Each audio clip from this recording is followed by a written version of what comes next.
It has been just over a year since Volodymyr Zelenskyy surprised the world by winning a landslide victory in Ukraine's presidential election with over 70% of votes. "I will never let you down," the actor turned politician said as he took office. "I arrived in Kiev to sit down for a rare interview with Ukraine's president to discuss his first year in office and the challenges of running a country of 42 million people that over the past decade has seen a revolution, the annexation of Crimea and an ongoing armed conflict in the east." Mr. President, it has been just over a year since you won the presidential election in Ukraine. Seriously, already that long? Yes, just over a year. Feels like it was yesterday. Doesn't it feel even longer than that? No, on the contrary. Time flies so fast. Lots of things to do, lots of stuff, lots of different results, to be honest, that it feels like it was yesterday. How has it been going, except that it feels like this time passed so fast? Is there anything that impressed you, in a good way or a bad way? A variety of things. There are lots of different problems when you're just an ordinary citizen, a person. Although I still feel myself as an ordinary person, and that's my main feeling inside me.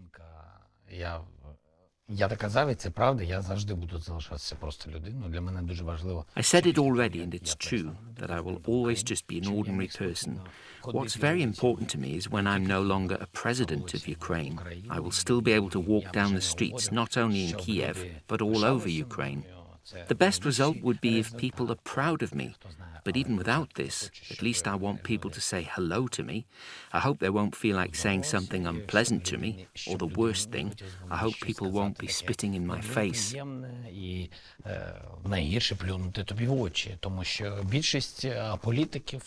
Because most of the politicians finish their career like this, when they don't come back to the people.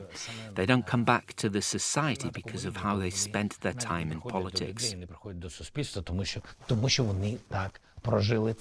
What's been remarkable over this time, just over a year, first of all, whatever I've done, I did it in a way not to be ashamed of.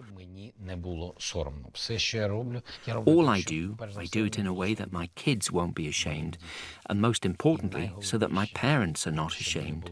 For me, that's the most important. Other than that, it's simple. It's about everyday challenges. Apart from strategic problems, a president has to sort out everyday challenges. You know about the war in the East? It doesn't stop. It's not like a working week when it's 5 days a week. The war's happening 24/7, and every day there are challenges and issues, and they need not just any answers, they need answers that bring results and steps, because they are important, because when it depends on those steps, how many people have died, how many were injured, and how many lives you personally, the President of Ukraine, can save. No matter how you do it, phone calls, going to the front line, I know that when I'm at the front line, they won't shoot. They're afraid. That's why I'm always telling anyone from the government or anyone from the presidential office, any authorities, go to the front line. Why? Because they won't open fire that much. And that's true. Since the negotiations have restarted about the situation in the East in the Normandy format at the Paris summit in December last year, you said that you're allowing 1 year to get the results. There are just a few months left. We are talking in August. What is the situation now? What progress has been achieved in this 1 year deadline? It's moving forward, I think. It's moving, but not as fast as I expected. But now, there's a ceasefire. There'll be a Normandy format meeting. Thirdly, there were prisoner exchanges. We have agreed on the disengagement sites and 20 demining sites, which is very important. How much more time's needed? I don't know. I think the second Normandy format meeting means that there's a high chance of ending the war. When?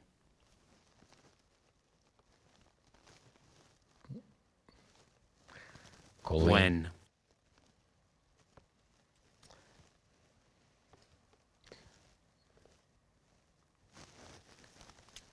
As soon as possible.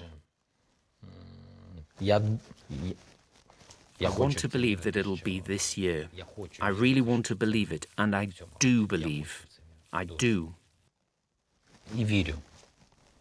Якщо б питання було If тільки it was only up to me, if it depended only on me, від мене, це залежало. Я думаю, що в порівнянні... I don't want to give you names now, but compared with the previous team, no one wanted it as much as I do, not even close as much. No one's done as much in terms of speeding up the process and putting pressure on it. На це питання ніхто такого не робив. І все, And everyone всі це sees бачать it. вже. And I don't mean only us here in Ukraine. Нас, про українців, Our partners see it, це our вже foreign partners. бачать, All of them see it. партнери іноземні. I вони do всі know це бачать. that no one can end it faster than me. Мене ніхто це не закінчить. І This Normandy format talks and the Minsk process, do you think it is efficient? Are there any alternative options? Є йому альтернативи, ви вважаєте? Ну,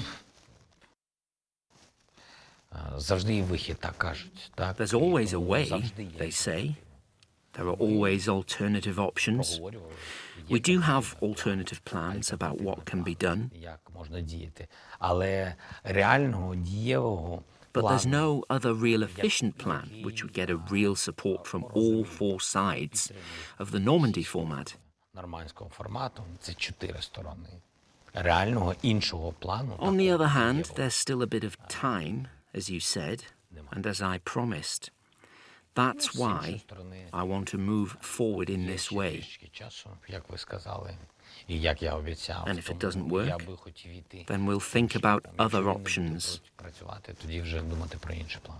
А той факт, що The fact that you have established a direct dialogue with President Putin has caused lots of controversial feedback in Ukraine. в українському суспільстві. В What is Україні. the situation now? От як ви вважаєте, от яка Are you in ситуація touch with зараз? President Чи є Putin? діалог зараз з Путіним у вас прямий? Є діалог, коли це потрібно. Yes, I am, when it's needed. I have had a talk with the Russian president right before a ceasefire went into force. Перед початком режиму тиші ми We проговорили discussed the complicated issues to respect the ceasefire. So far, there is a result of this dialogue, and we see it. It's not enough. Бачимо. Не вистачає цього. I'm not afraid of the direct dialogue with Russia's president. Президентом Російської I Федерації. think that it is the right thing to do. If we have a possibility to talk and the results of those talks can help move forward toward ending the war, it has to be done, no matter how different people or different regions react to this. Як би на це хтось не звертав уваги, чи як би If there's no dialogue, there'll be no result. This I understand very clearly. Не будемо говорити, не буде результату. Я вже це точно розумію. If there's no dialogue, if there are no phone calls when needed, there'll be no peaceful result. Коли це потрібно. I'm convinced about it. Мирного, скажімо так, мирного результату не буде. Я в цьому впевнений. Якщо While the Minsk process and the Normandy format talks are concerned with the situation in the east of Ukraine, ситуації на сході України, what are the processes and negotiations regarding Crimea and its annexation? Криму і анексії Криму? З Кримом, я вважаю, ще When it comes складніше. to Crimea, the situation is even more complicated, I think. Я багато разів I will tell you honestly, нормандському I форматі have thought a lot about it. In the Normandy format, no one wants to talk about Crimea, especially Russia. Скажу вам так, I raised this issue, but we have dedicated all the time to Donbass. Донбас. Russia doesn't want to talk about it, and I'm not afraid of saying that. We all understand that. We Віддавати shouldn't have let them take Crimea. That's a big problem. We just shouldn't have. можна було. Але сьогодні But today we can't be kicking ourselves about how it happened. кусають локті, як то кажуть, з приводу того, як це відбулося. I'm sure that one day everyone will be held responsible for it. Many people participated in it. Багато хто в цьому брав участь. Але Крим наша територія. But Crimea is our territory. We'll bring it back. But there's no serious and efficient platform to discuss it apart from our international talks and agreements with our foreign partners that resulted in sanctions and pressure on Russia for the illegal annexation of Crimea. Серйозного результативного напрямку більше немає. The former president said that things were moving forward and a lot had been done to bring Crimea back. Indeed, there are cases in court, there are international talks. But I'm telling you honestly, as of now, there is no strong platform to raise this issue. And I think that a platform like this has not been created over those 6 years. It doesn't exist. Except sanctions, and I'm very grateful to our partners for these sanctions. We've been discussing them and our partners are extending these sanctions. That's not just Europe, but also the US and other countries that are helping a lot. That is all I see. Am I going to do something else? Yes, I am. Is this a question of prioritizing? The situation in the East, does it have priority over the Crimea situation? Both issues are a priority. I don't know the difference between these two situations. The only thing about the situation in the East, people are dying there. So with this particular human factor, for me personally, this is in first place. But they're at the same level because both territories are ours. They have to come back. Will they? Of course. When? Again, when? You know how sometimes they say in the movies, you'll be the first one to find out. There has been lots of attention, not in Ukraine, but mostly outside of Ukraine over the past year at the situation involving the President of Ukraine and the President of the United States of America. What is happening with this issue now? For you, is it all in the past? You know, I'm very calm about this case, really. I had a meeting with the US President, Donald Trump. I'm very grateful to him, to his team, and in general, I'm very grateful for the bipartisan US support for Ukraine. They are really supporting Ukraine, and it's not only about the military aid, which they have increased, and our military drills with NATO, our naval drills, and also how they support us geopolitically and with the sanctions. For example, they really supported us when it came to the Nord Stream 2 pipeline. The US are doing a lot for Ukraine, and I'm really grateful to them as a Ukrainian citizen, first of all, and then as a president. That's why intervening in the US presidential election, that's the biggest mistake any leader of any other independent state can make. It's their choice. Того чи іншого лідера іншої незалежної країни. Це їх вибір. Is there anything left, so to say, behind the scenes regarding the situation between you and President Trump? With all the state leaders I meet, there's always something behind the scenes. Always. And that's true. Always. And that's normal, because there are lots of things that you cannot just be told like this, because some of them are strategic. As you say, is there a plan B or plan C? Yes, there is. Can I tell you about it? No, I can't. Why? Because then it won't happen. As simple as that. It's just unnecessary information. Speaking about partnership and Ukraine's relations with its partners and other countries, let's talk about Ukraine and the European Union. I will quote you here. At the video conference of the EU and Eastern Partnership leaders in June, you said, quote, Ukraine demands a full EU membership, and the current format is not enough. Do you feel that the EU is somehow keeping distance?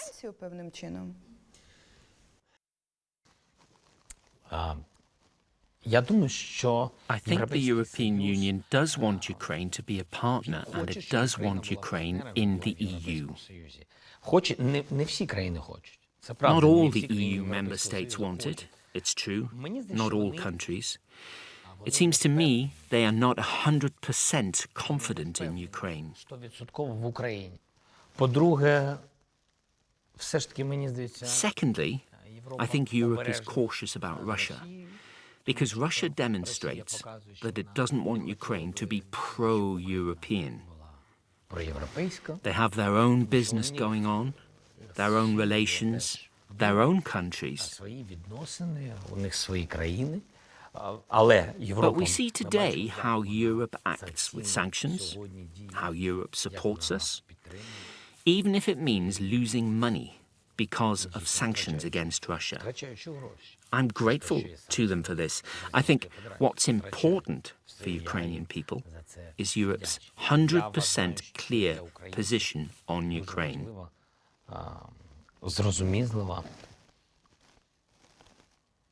100% зрозуміла позиція Європи щодо України. And I asked many European leaders this question. You have to answer the Ukrainian people. What do you want Ukrainians to do, step by step, to become an EU member? І тоді вони будуть... And when the Ukrainians get this answer, they'll see how much time they need for it, and if we are able to do it all, and when we will do it. І коли ми це зробимо. Ну, для цього треба... What's needed is the clear understanding that we need it all right now. Both Ukraine and Europe need it now. Це потрібно зараз. Проте... On whether Europe wants us, whether we want to be with Europe, I think we just have to become the country that Europe really would want.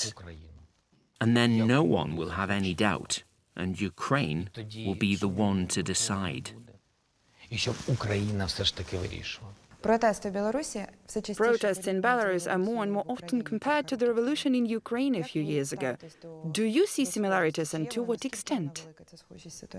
Я б не хотів, щоб у нас I було... would not want them to have similar events to what we had in 2014. Я не хочу, щоб I don't want Belarus people to die. I don't want them to be shot dead or to have some other serious bloodshed caused by the government. I don't want that, and that's why I don't wish Belarus people to have anything similar to that. That's the first thing. Secondly, I really think that it's not too late for the authorities and the societies to start a dialogue, and it would all end one way or another. The result doesn't matter. Here, it's not about the result. Here, it's about the way to the result. This way shouldn't be paved with blood. And the third thing, which I can tell you honestly, but I won't say it as the President of Ukraine, I absolutely do not want to intervene in the Belarus election. And I will not do it. Ukraine will not intervene. It really is their politics. But I think, Але мені здається, if I were asked, what would I do if I was, на місці. What would you do if you were Alexander Lukashenko? honestly? Yes. Давайте уявимо собі, що я впевнений. Let's imagine that I'm confident about myself. I'm confident in the people's vote. I'm a confident person. Now, Як я можу заспокоїти? how can I calm Я everyone би down? точно сказав. I would definitely say, in 1 month, there'll be a new vote, and I'm running for the new election. Спостерігачі. Whoever wants Я to всіх run, би запросив. go ahead. I would invite everyone, all international observers, all of them. I'd invite the Germans, Ukrainians, Russians, Kazakhs, Azeri, Americans, French. I'd invite absolutely everyone. And I'd tell the Belarus people, please, elect whoever you want. And after that result, there'd be no more questions. I'm convinced about it. If Lukashenko would win, he'd win. If someone else would win, then it's someone else. But everyone would be calm, without blood. It would be fair, and it would make history. І увійшло би в історію.